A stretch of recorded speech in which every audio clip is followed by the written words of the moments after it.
हा जीवधन किल्ला खूप सुंदर असून खूप अवघड पण आहे चढण्यासाठी। हा पहा तिकडं भैरवगड किल्ला दिसतोय, त्यानंतर हे सुद्धा किल्लेच आहे आणि हा मुलगा आलेला दिसतोय पहा किल्ल्यावरनं। इकडे बरं, तुझ्या खिशात काय आहे दाखव बरं। माझ्या खिशात रॅपर आहेत।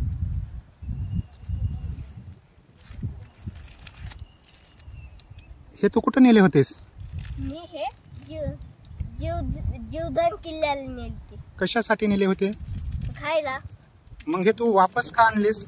आपला गड चांगला राहिला पाहिजे, स्वच्छ राहिला पाहिजे म्हणून वापस आणले। ओके, कधीपर्यंत हा गड चांगला ठेवायचा आपल्याला? सूर्य आणि चंद्र जेव्हापर्यंत ते मोडत नाही तेव्हापर्यंत। ओके, मग गड स्वच्छ ठेवायला पाहिजे का? यस।